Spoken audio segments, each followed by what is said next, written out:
First, I'd like to thank you, Justin, for inviting me to be a part of this wonderful venture. I can't imagine anything better for our children than for us to gather and to strengthen each other at a time when there's a very good chance that we will have never needed it more. I don't think there's anybody in America more important, with the exception, the obvious exception of the people that are saving lives at the hospitals every day. But after those people, I believe our coaches and our teachers are the most important. I think our young people are going to remember what you do and say, and remember the creative ways that you find to connect with them and with each other. So I'm blessed to be here today, and I'm so happy to share with you. Now, this is the law of the jungle, as old and as true as the sky.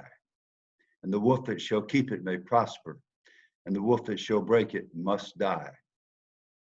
As the creeper girdles the tree trunk, the law runneth forward and back. The strength of the pack is the wolf. The strength of the wolf is the pack. That's what we're doing here today. Rudyard Kipling, I'm not a poet, and frankly, I haven't learned a lot of poems in my life. But I understand Kipling, and Kipling understood the jungle. And Kipling understood the wolf and the pack, and how much we need each other. And what happens when you don't join the pack? What happens when your ego outstrips the needs of the community? And as football coaches, our greatest teaching comes from the words that you're seeing on the screen right now: tolerance, diversity, and respect in athletics. What I'm going to present today is the basics. I was a lineman for 20 years. I wanted to pitch for the Yankees.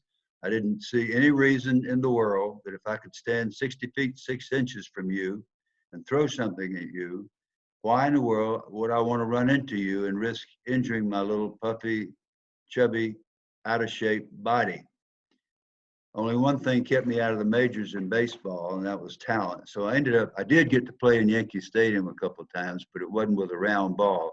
It was when the Giants were playing there, and the Baltimore Colts went in to play them. I didn't play football very well because I was too excited about where I was. But what happened to me in the sport of football is one of the greatest aspects of my life, and I like to share that because it's not just a function of tolerance. Once you step into the huddle, nobody wants to be just tolerated. Nobody just wants to be okay in the room. Everybody wants to earn one's place on the team in the huddle. Since we don't huddle anymore, I've had started going to the locker room and in the stands. People say, well, what are you going to do about your huddle thing? The name of the book is The 10 Men You Meet in the Huddle, and we don't ever huddle anymore. Well, we still dress together.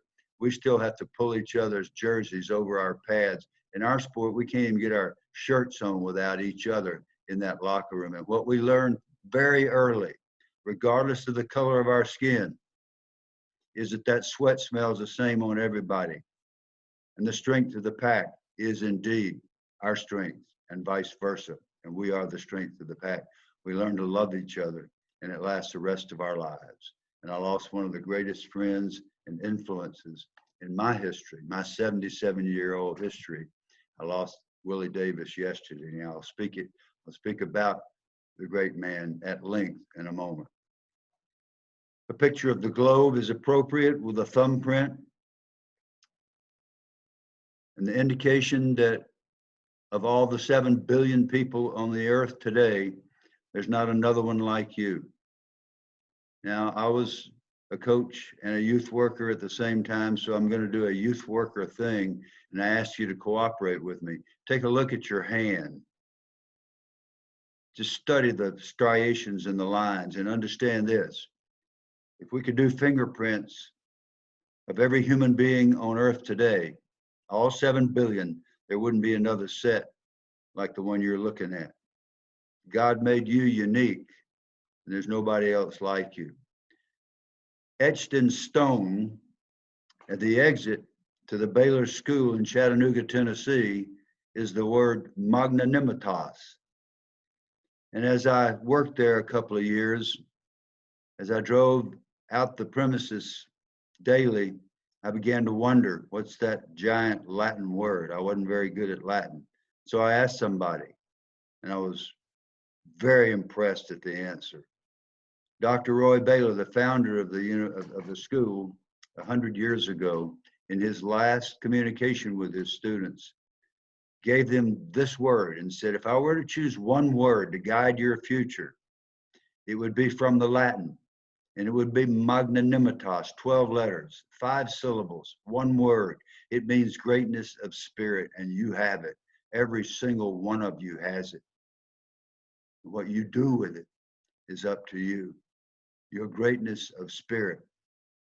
You may become a great theologian, a great philanthropist. You may be a great coach or a teacher or a great student athlete. You may be a scientist. You may be a lot of things, but you'll never be the human being that God made you to be until you locate your magnanimitas, your greatness of spirit, develop it, and give it to a cause greater than yourself. Football is one way to do that. And you and I both know it's everything in our sport. Magnanimitas, greatness of spirit. You are the sum of the moments, experiences, and the decisions of your life.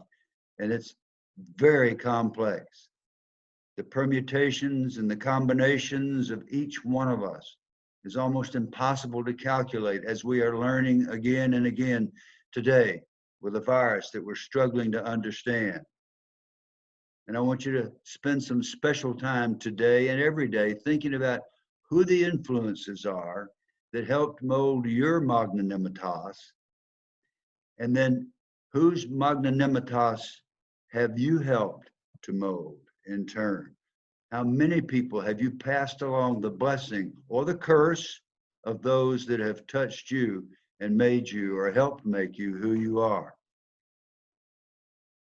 Those influences come from all ages, races, and religions, whether you like it or not in today's world, often where you least expect it.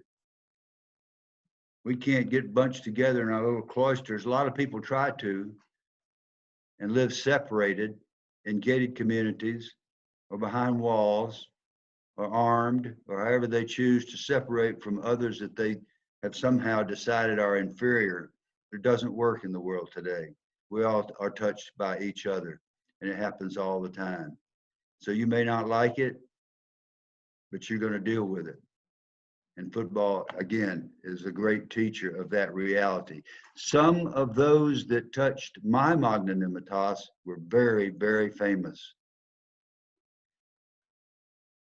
I heard these words late on a weeknight in Green Bay, Wisconsin in 1965. I had been drafted in the 20th round. The NFL had 20 rounds in the draft in those days, and I had been selected 20th and last by the Green Bay Packers. They were already being called the greatest team in the history of professional sport, not the greatest team in the history of football, the greatest team in the history of professional sport, all sports, they were being called. We were in the middle of the civil rights movement. There was rioting in the cities. The Packers were to win 3 more world titles in a row starting that year. And again, they were already being called the greatest team ever. I had a problem because I was from 1,000 miles south. I was white. I had never been in a huddle with an African-American person. Vince Lombardi had a lot of strong suits, but the one he does not get enough credit for is that he would not tolerate racism. He would not accept any form of prejudice. We had more African-American players on that team, I believe, than any other team in the league. Other teams had quotas, or they had no African-American players, and they bragged about it. And we beat them to death every Sunday. And I used to wonder, are they going to figure this out? Lombardi doesn't get credit for the absence of racial prejudice, but I'll guarantee you the men in that locker room understood one thing: everybody is respected here. Henry Jordan said it best. He treated us all the same, like dogs. And he did. He was hard. He was demanding. Sometimes he was brutal, but he was fair. and he cared about us, and he told us the truth. I couldn't handle him very well, but I desperately wanted to be on that team. I just didn't know how to relate to African American people, and I thought they're going to hear my Southern accent, injure me, and send me home, and I don't blame them. The most intimidating of all, and by the way, those guys we had were people like Herb Adderley, Willie Wood, Lionel Aldridge, David Robinson. Most of them are in the Hall of Fame now. The most intimidating of all was the great Willie Davis, future Hall of Famer, defensive end from Grambling State University, working on his master's degree in business at the University of Chicago while being captain of the greatest football team of all time. I was walking out of the dorm one night. Oh, and another thing, we're in Wisconsin. It's August. It's 46 degrees. That ain't right. Everything about it was alien and strange. And the last thing in the world I wanted was to call my girl and say, they have cut me. They have let me go. And as I walked out of the dorm, feeling sorry for myself, wallowing in self-pity, this voice came out of the darkness from behind me. Bill? I thought it was God. I just collapsed in the grass. It was Willie Davis. He said, I've been watching you, young man, and I'd like to speak to you. And I thought, oh, no, he's going to tell me to get lost. And I don't blame him. He said, I like your effort. I think you got a chance to make our team, and I'm going to help you. I said, you're going to help me? He said, yeah. He told me about one of his big disappointments is when the young Packer team had lost to the Eagles in the world title game in 1960. It was the second year for Vince Lombardi. It was the only playoff game Lombardi ever lost. If you check the records, Lombardi's playoff record is by far the best in the history of the NFL. He was 9-1 in playoff games. This was the one he lost. And Willie said, I was a young player and I left that field in Philadelphia and I looked out there and I saw newspapers and popcorn boxes blowing around, but there was more than newspaper on that field, Bill. There were regrets. I left regrets because I didn't give my very best, and I made up my mind in that instant. This will never happen to Willie Davis again.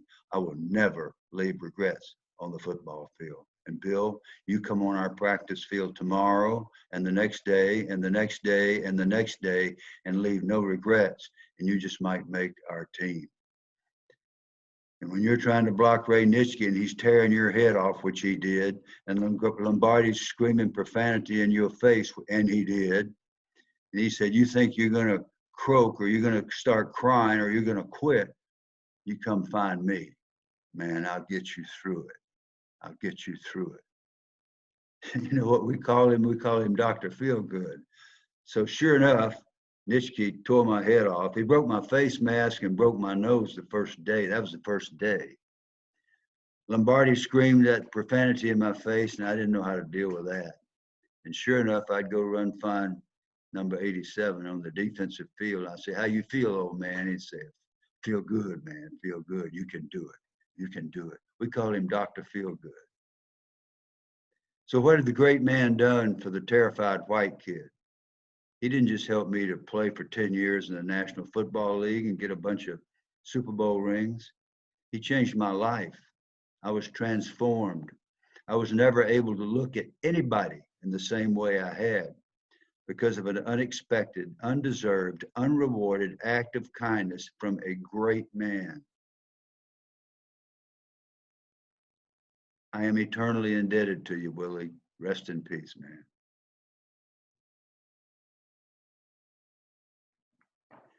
Every thought, every action we have helps shape our ultimate destiny.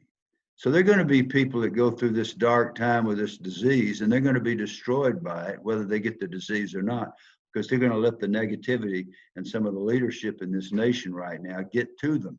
There are going to be others that rally and get stronger by the day and find ways and make creativity a reality in their lives, and they're going to share that with their student athletes. They're going to share that with their students if they don't happen to be coaches.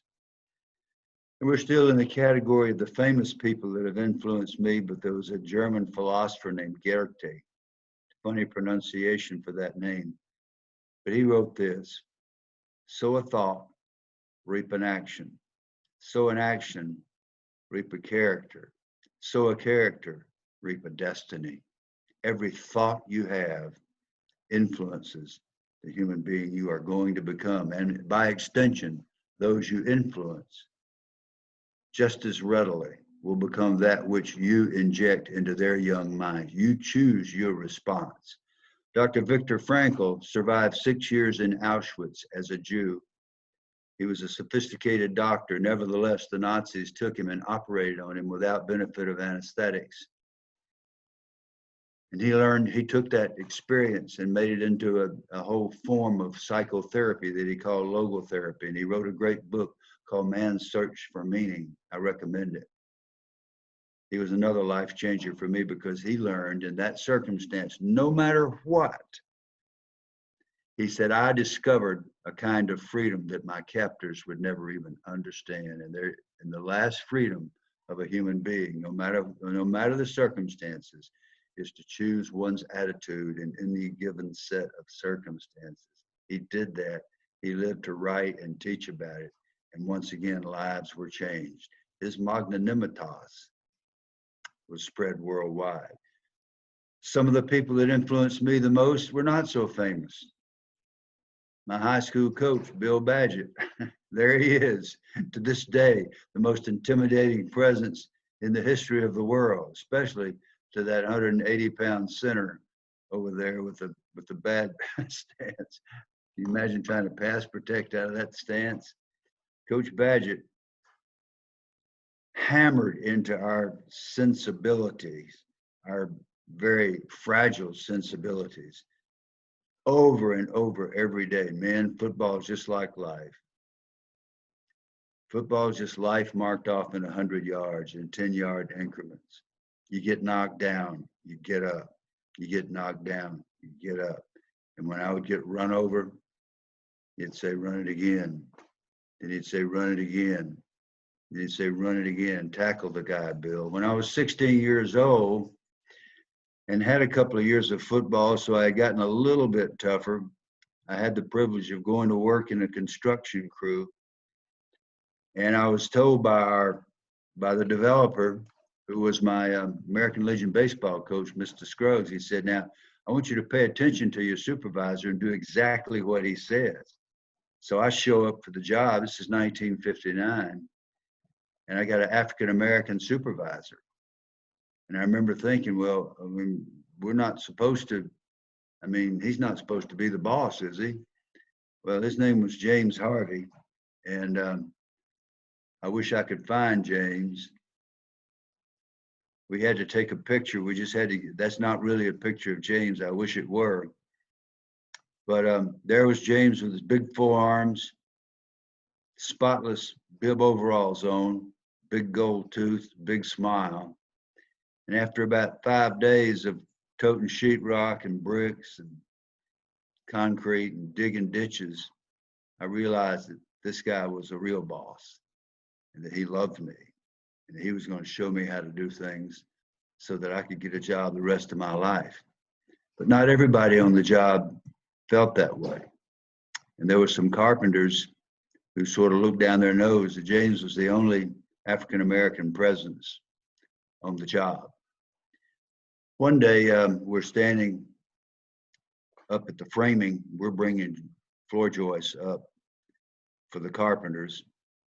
There were two white boys, Bob Scruggs and me. And James had brought us up there. One of the carpenters, and there was a water bucket with a ladle. James was standing next to the water bucket. One of the guys turned and said, hey, boy, get me some water. Now, there were two boys standing there, Bob and me. But James was the one standing closest to the water. He had a little bit of a speech impediment. And he wasn't an educated man, but he was a brilliant man, as we were to learn that day. James didn't move, never stopped smiling. This guy's hammering away, and he turns and looks over his shoulder and says, hey, boy, did you hear me? Give me some water. Now, James was the only person on the premises that would not have been allowed to drink from the water bucket and yet he was expected to respond to that command and get water for this other guy. So finally, James, who never stopped smiling, folded those big forearms in front of him, and he said, well, how old does a man have to be before he's not a boy? Now, I want you to know all the hammering stopped. It was like one of those scenes out of a Western movie. The guy looked at James' forearms, looked at his skinny arms, and he did an incredible thing. He said, I'm sorry, James, I'll get my own water. So we're walking out across the yard, and I said, James, are those guys going to harm you? They're going to hurt you? He said, no, we don't worry none about that, Bill. We just go ahead on. Nobody called James boy the rest of the year on that job. I learned a great lesson. You make the decisions that change your life. He literally risked his life to prove that he was not going to be called boy when he was 33 years old. Now, you could argue about whether that was a smart thing or not, but I'll guarantee you it sure changed my life again, and probably had a lot to do with the fact that I could respond to Willie Davis 6 years later. At Georgia Tech, in my fourth year, I had not started a game, and I went to one of our coaches and I said, now again, we're in the area of the people that are not so famous. John Robert Bell should be, James should be. I went to one of the coaches and said, why am I not playing? He said, because you're not good enough and you'll never be good enough. So forget about it. Don't worry about it. Get your education and be a nice boy. This coach, John Robert Bell, it wasn't 2 days later, he came to my locker and he looked me in the eye and he said, Bill, I know you can play. So let's you and me go to practice early. Let's do some extra work because I think I know some things that'll help you.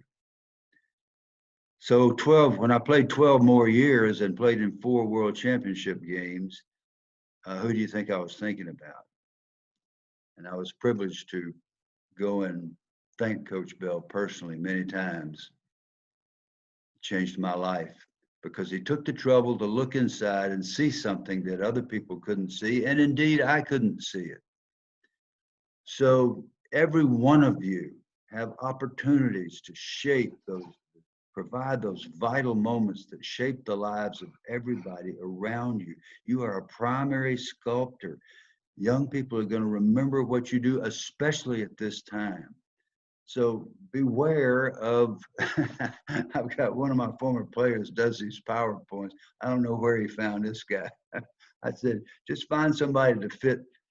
There's a group that we call the Fellowship of the Miserable. The Fellowship of the Miserable is that group of people that they can't wait to tell you what a rotten day it's going to be and how you're not going to ever make it and you're never going to do anything well and that you deserve to get fired. And I know the FO, we refer to them as the FOM. And after I educated my teams and we took the practice field and somebody would shout out, hey, coach, nobody's in the FOM today. I knew we were going to have good practices. Fellowship wants to see you fail because if you succeed and beat the odds, if you overcome the fact that maybe you're a little too small, or maybe you're not quite as quick as you ought to be, or maybe you're not as tall as you ought to be, if you do that, then you point out to them the pathetic results of what they do because they don't want to take the risk of trying to see if they can make it. So we end up with a situation best described for me by a poem written by a guy named James Patrick Talley called The Cold Within. 6 men were trapped by circumstance in bleak and bitter cold. Each one possessed a stick of wood, or so the story is told. The dying fire in need of wood, the first man held his back, for of the faces round the fire he noticed one was black. The second man saw not one of his own local church. He could not bring himself to give the fire his stick of birch. The poor man sat in tattered clothes and gave his coat a hitch. Why should he give up his stick of wood to warm the idle rich? The rich man sat and thought of all the wealth he had in store and how to keep what he had earned from the lazy, shiftless poor. The black man's face spoke revenge, and the fire passed from his sight. He saw in his stick of wood a chance to spite the white. The last man of this forlorn group did not accept for gain, only to those that gave to him was how he played the game. Their logs gripped tight in death's still grasp was proof of human sin. They died, not from the cold without. They died from the cold within. They died, not from the cold without. They died from the cold within. Now, let me ask you, folks, a rhetorical question this morning. I'm going to skip by some numbers. What would have happened if Abraham Lincoln, and yesterday was the anniversary of his date of his death as well as the loss of Willie Davis. And by the way, the author of that poem was James Patrick Kenny. I said the wrong. James Patrick Kenny was the guy's name. But suppose Abraham Lincoln had been seated at the dying fire. What if Nelson Mandela had been seated at the dying fire? What if Eleanor Roosevelt or Jackie Robinson or Mohandas Gandhi had been seated at the dying fire? And those others across the screen at the bottom. You know what would have happened? Everybody would have lived. Everybody would have prospered. Because what great people do when all appears to be lost is to throw their log on the fire and to say, when you're having a bad day, when you don't think you can take it, when there's blood everywhere and Ray Nitschke's tearing your head off, you come find me and I'll get you through it. I'll get you through it. That's what they say. So back by the numbers,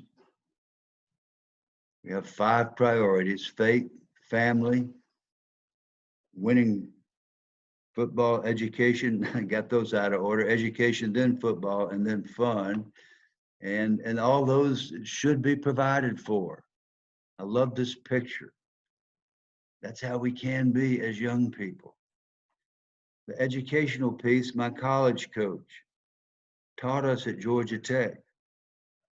We got one advantage now. He'd say, these big old guys are bigger than we are. They're stronger than they are. That we're faster than we are.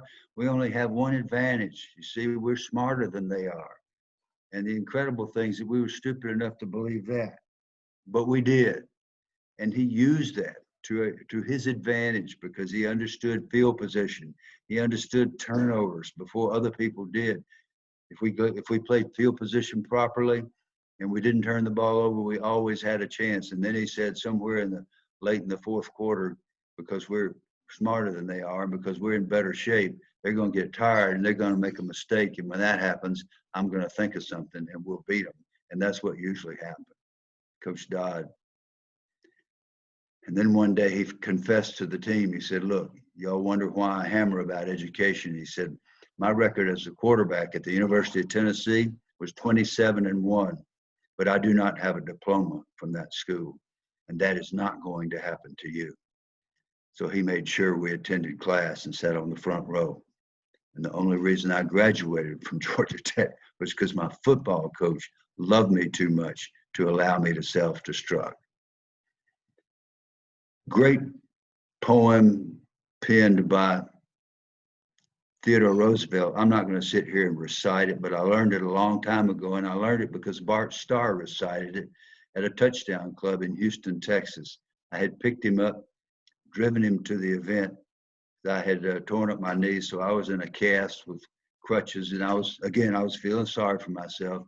The great Bart Starr stood up and said, it is not the critic who counts, not the man who points out where the strong man stumbled or where the doer of deeds could have done better. The credit belongs to the man who's actually in the arena, whose face is marred by the dust, the sweat, and the blood. And you've probably read it many times, but I recommend it for this time so that you can draw strength from a great human being who understood dealing with horrific adversity in his own life and led our country in a powerful, positive way, in an honorable way.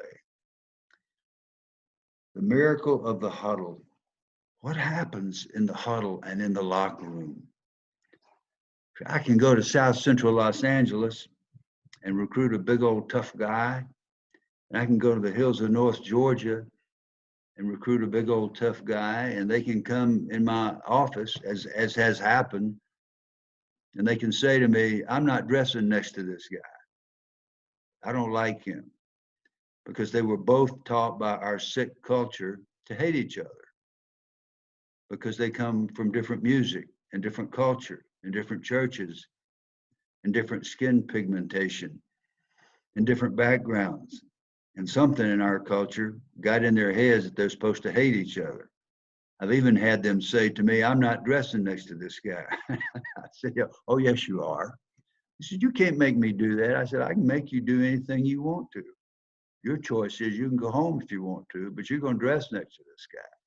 And I have watched through the years with my heart fulfilled as those two young people go from what they think of as hatred, and they learn to love each other because they find out that sweat smells the same.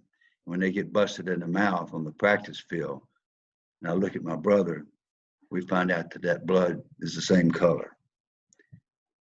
And those friendships last the rest of our lives, don't they? That's what matters about football. That's winning in the fourth quarter. That's taking on the Nazis as the Dutch resistance did. And what I love about the Dutch resistance, and the reason you see Hendrik Kramer and his guys pictured here, is because he came up with one of the great mottos, and a great friend of mine named Ron Greer gave it to me. If we know who we are, we'll know what to do. If you know who you are, you'll know what to do. You know who you are today? Figure it out. You choose. You choose. Coach Lombardi wasn't perfect, and I thought he was a hypocrite when he said your religion, your family, and the Green Bay Packers, but he was not a hypocrite. He was a man of his word, and he lived those priorities, and that's the reason for the record, and that was the reason for a lot of things. The greatest halftime speech I ever heard was delivered by Lombardi my rookie year. We were in Detroit, and the Lions were the only team in the league that were not intimidated by the Packers. They were certainly not, with Alex Karras and Joe Schmidt, Night Train Lane, some of those guys. They were trash talking before there was trash talk, and they were kicking our butts all over the field. It was 21-3 at the half. And one of the Detroit players came by Coach Lombardi and sneered at him and said, hey, how you like that, you fat?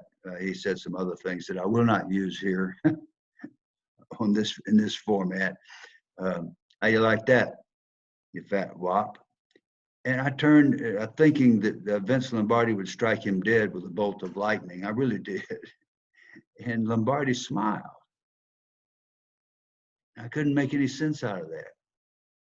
And then we ran in for the halftime, and we're all terrified at what even the big guys, even the veterans, even the future Hall of Famers were afraid. I could sense it because of what Lombardi could do with his verbiage. He didn't come in for the half. He didn't show up. Now, the NFL halftime is 12 minutes. It seemed like an eternity that day. But he'd been standing in the dugout because we were playing at old Tiger Stadium, baseball stadium. And with about 30 seconds left in the halftime, he walks in, looks around the room, establishes eye contact with every man in the room. And here was the halftime speech. Men, we're the Green Bay Packers. And he turned on his heel and walked out. Now, I'll let you guess what happened in the second half. We ran them out of their own stadium. And why did Coach Lombardi smile when the big defensive tackle sneered in his face and cursed him? He smiled because he knew that Detroit thought the game was over. And he knew that the game was not over.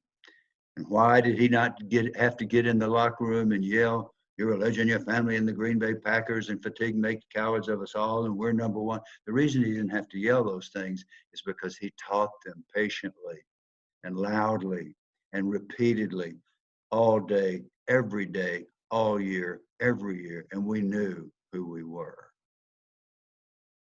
That's the gift that each of us has. Each of us within earshot of this broadcast knows exactly how to do that, if only we will. No matter what the time is, no matter what the technology is required, to teach our people, male, female, black, white, rich, poor, no, spread out together, regardless of the circumstances. We can do that. And when that happens, we never lose that competitive zeal. And we can smile when other people are laughing at us. And we can be kind to those who do not deserve it. And that's exactly what we ought to do. We can understand that the fellowship of the miserable is mostly terrified of folks that beat the odds. And the reason is, as I told you, because they're afraid that you're going to show up their feeble efforts. And that's not our intention, but that's what happens. The 5 traits of a champion. Here again, I've had an argument with my former player he's a whole lot smarter than I. He was a president scholar at Georgia Tech. His name is Pete Welburn. He's a great walk-on player for us, and he's one of the top 10 young attorneys in America. But I think I added a number 1, which is to show up. He said, no, I don't like that. So when he does a PowerPoint for me, he's been a teacher of computers and such at Georgia Tech. So I don't get to have every single thing I want on a PowerPoint. But number 1 for me is show up. When I think about the great people, the Willie Davises and the Vince Lombardis and the Don Shulas and the Johnny Unitas's and the Bart Starrs and the John Mackeys, when I think hard about those people, when I think about their characteristics, the first thing that pops in my mind, I can't remember one of them ever being late for anything, ever. They show up on time. They show up on time, and they show up ready to go to work. They show up ready to compete. They show up ready with their assignments. And that is why they're in the Hall of Fame. That is why they are the champions that they are. The second characteristic in my little list is singleness of purpose. He didn't even like my word, so he likes singularity of purpose. There's such focus. The human eye, like the human brain, has the capacity to find focus or space focus. If a lineman comes down the line of scrimmage and he's going to try to make a block on a screen, and a corner comes screaming up with his full force speed, and the lineman space focuses and just looks at the player and tries to get a shot on that corner, he's not going to touch him. But if the lineman fine focuses, and if the lineman has practiced his footwork some, and he fine focuses on the belt buckle of that corner and keeps his head up and comes under control, then he's going to get a piece of that corner. And the back's going to have a way to break it off and make a long run. Fine focus is crucial. Champions have the capacity to find focus in a heartbeat, and they can do it over and over and over. Number 3, champions are unselfish. Champions are unselfish. Champions will play any position, anytime on the team to help the team. Champions will cover kickoffs. Champions will dive over piles, will do anything to help win a game. And I'm running out of my self-imposed time here, and the third one should speak for itself. But when I say toughness, I'm not just talking about getting your pads down on the goal line, although that's certainly critical. Toughness is taking responsibility. Leaders take responsibility. Leaders that are tough take responsibility for their unit and for their performance. Toughness is taking responsibility for your teammates and helping your teammates when they are suffering. Toughness is being the human being that others can look up to because you tell the truth. Toughness is being honorable in all circumstances. Number 5 or 4 on this list is intelligence, yes, but I'm not talking about IQ points. I'm talking about smart, being game smart, being ready. My first week with the Baltimore Colts, Shula's practices and training camp were twice as hard as Lombardi. I couldn't believe it. We're on the field 5.5 hours, 2 practices, both in pads, 3 practices if you were a long snapper, which I was. and I'm trudging up the hill feeling sorry for myself, trying to take a shower, trying to stop sweating, no air conditioning, 97 degrees in Westminster, Maryland, trying to get my clothes on, sticking to my back. I'm walking back out. It's getting dark. I look down the practice field. There's somebody that's still down there. An hour after practice, after the last practice.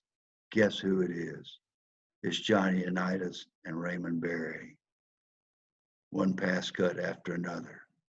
Flies, digs, posts, curls, corners. It was Raymond's 13th year in the league. It was Unitas's 12th. Unitas was most valuable player in the league for the third time that year. It was not because of natural ability. It was because he out-prepared. Raymond out-prepared. The great ones all, the great coaches, the great players all out-prepare the opposition. The great players and coaches do things that the opposition is not willing to do. Every single one of the great ones do that. The fifth is the most important, and I'm going to finish up with this. And, here's where Pete Welburn did a number on me. It's easy to quit, but you don't. And if you don't know who that is, you need to study your football. That was what I saw at a moment when I thought, well, maybe I ought to quit, but nah, I can't. That's Dick Butkus, my nemesis. I had Butkus twice a year. Nice guy off the field, but shall we say challenging on the field. And I'm going to close with this. Two pains in life. This is what Willie Davis taught me too. The pain of discipline, the pain of regret. You choose.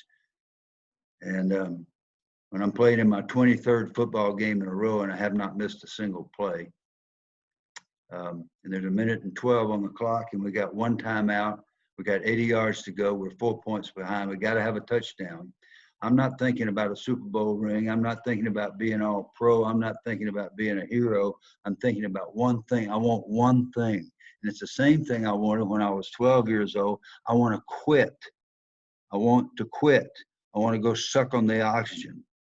Well, in our sport, in football, you don't have to leave the field to quit. All you got to do is turn your shoulders. Let this big dude run back and do what he does to quarterbacks.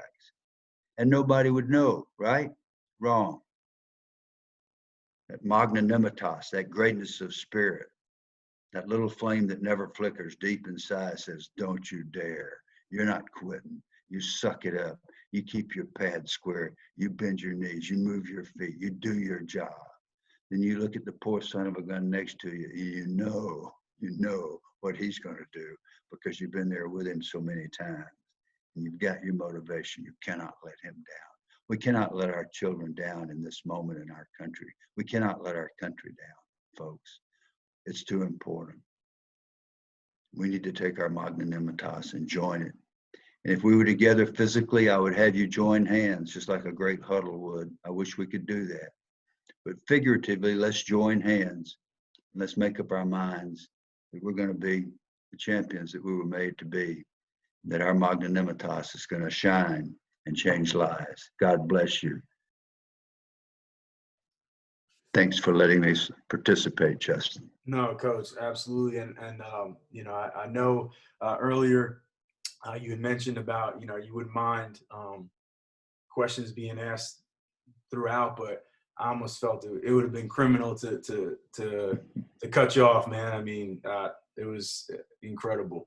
I had chills many times throughout the presentation, and I did open up the chat if anybody has questions now. If you have a few minutes, Coach, to answer a few questions. But yeah, like I said, I thought it would have been wrong to even interrupt you at all, Coach. Thank you. I've got all day. Here's a question here, Coach. What is some advice you would give to a young leadership developer or coach?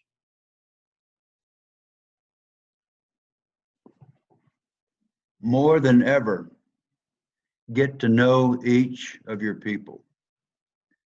When I say get to know them, I mean listen. One of my great weaknesses is that I want to talk all the time. And like this sign says, this slide right here, Nobody wants to be tolerated. We want to be loved. Um, and I'm not talking about you got to walk around hugging each other all the time. It's okay to hug, but I mean, if you look somebody in the eye and listen, um, and pay attention and take notes and know what their experience has been, it will change their lives. You will be able to change their lives, and it will change your life. So that's the first order of business, I think. And when I think back and think things that I wish I had done better, I thought I was doing this well, but I didn't do it nearly as well as I should have, especially where you have numbers. And especially in this circumstance that we're in right now, you'd have to do it with the phone, but getting to know and listening to their frustrations and their ambitions and their feelings and what are they really like. So when you are with them again, you can take them aside and put your arm around them and say, okay, you're going to be able to do this and I'm going to help you, but it's going to take everything you got to do it. And remember what we talked about back in the summer when we were going through that tough time. That's a starting place. Absolutely. Another question for you, Coach. What are some books that have helped you grow in your leadership and growth?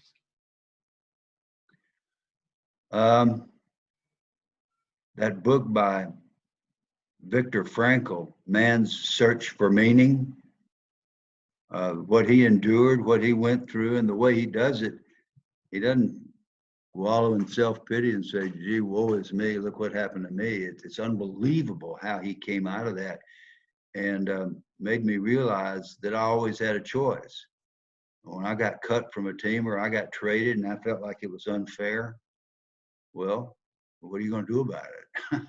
It's up to you. You choose two pains in life, the pain of discipline, the pain of regret. So we get to choose the discipline, and Frankl certainly did that.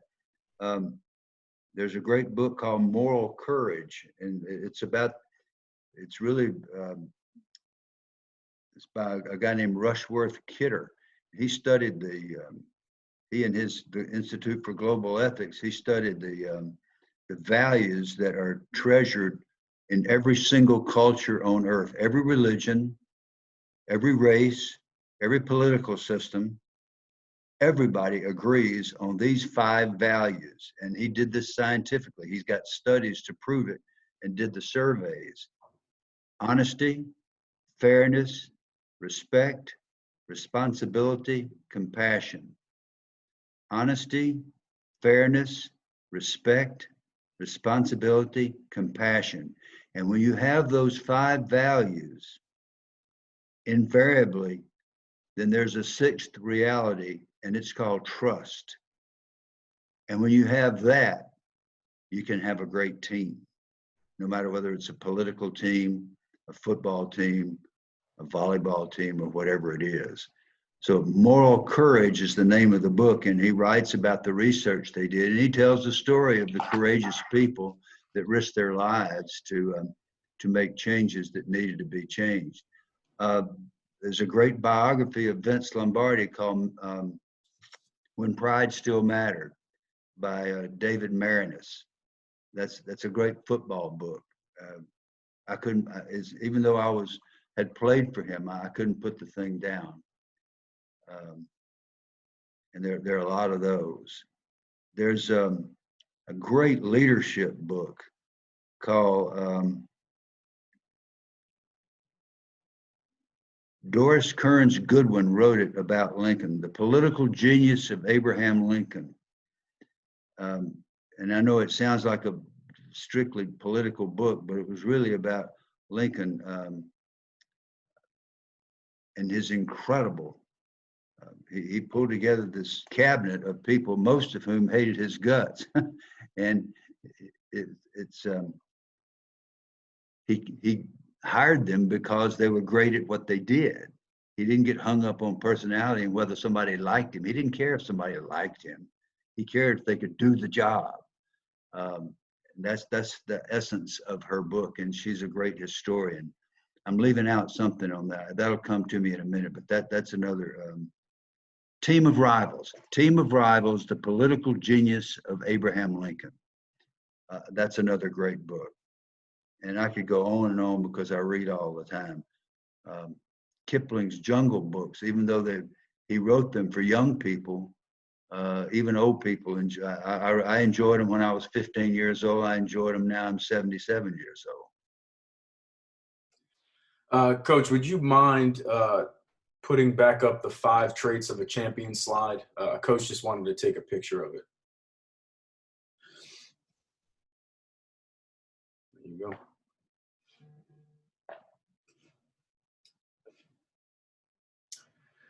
Don't forget, you can't do any of those if you don't show up on time. This is an argument I lost with my former player who created this. I agree with you, Coach. Gotta show up, man. Let me see what other questions are here. Coach wants to know just all the quarterbacks you had worked with in your playing career. What quarterbacks have I worked with? Yeah, all the quarterbacks. Oh my gosh. Or that you snapped to in your playing career, he said. Have we got a bunch of old people out there that will know these names? Maybe there'll be some. Shocking thing, I didn't want to be a center, of course. I had been a pitcher in baseball, and I wanted to play something other than, nobody wanted to play center. And I ended up playing center every day for 20 years. And I just wanted to be known that our footballs were always properly inflated at all times. So I ended up hiking the ball to Billy Lothridge, who was a Heisman runner-up at Georgia Tech. And in the Senior Bowl that year, I snapped the ball to Joe Willie Namath. And a few months later, in the All-Star game, I snapped the ball to Roger Staubach and John Hewitt, Heisman Trophy winner. Both Heisman Trophy winners, Bob Timberlake and Craig Morton. And the week after that, I started hiking the ball to Bart Starr and Zeke Bratkowski. And a couple of years later to John Unitas and Earl Morrill. And then in later years on various teams and in various situations, I snapped the ball to Bob Greasy, Dan Pastorini, James Harris, Darryl LaMonica, Lynn Dawson, Francis Tarkington, Bill Wade. It sounds like a lie because it's almost impossible to believe that one guy could have the privilege of not only of conveying the football, but of defending that many great, because not only are those incredible quarterbacks great athletes and great players, almost all of them are great human beings, almost all of them. And it was such a privilege, but that's the list. And I'm still leaving some off, I'm sure. That's quite the list, Coach. Yeah, that's incredible. Does anybody else have any other questions before we wrap this incredible session up? If anybody has any questions, please feel free to drop it in the chat. And once again, guys, if you haven't read his book, definitely check it out. And if you have any questions about it, you can reach out to me, or I'm sure you can reach out to Coach and ask in regards to it. But here's a question for you, Coach. You're taking over a program. What are your initial words to that group when you meet with them for the first time? I love you. And my goal is for you to learn to love each other, and that's gonna take supreme effort because there's some really ugly guys in this room. But I'm dead serious. I hope 25 years from now, when you get together, you'll look each other in the eye and you won't have to say anything, but you'll just know that you paid a price, and you were in combat together, and you learn to respect and love one another regardless of your differences. That can change America. Absolutely. Well, that's why, as coaches, we have a very important job and a lot of responsibility, and the influence that we have is tremendous when used in the right way. So if anybody else has any questions, man, we'll wrap this one up. And once again, Coach, just can't thank you enough for taking the time out this morning and giving such a powerful presentation. The wisdom being shared was I don't know, I don't even really have words for it. It was incredible. And if you could see the chat, I mean the sentiments and just like all the positive responses and remarks about the presentation is awesome, and rightfully so. So everybody I know that was involved in this talk, and everybody that's watching and all that, got such a, I mean, that's the way to start a morning off. That's definitely the way to start the day. And honestly, I think I speak for everybody in here. We can't thank you enough for that. Well, thank you, Justin. And it's been an honor to be on with you, and anything I can do to help, I'll be glad to. Yes, sir. Thank you so much, Coach.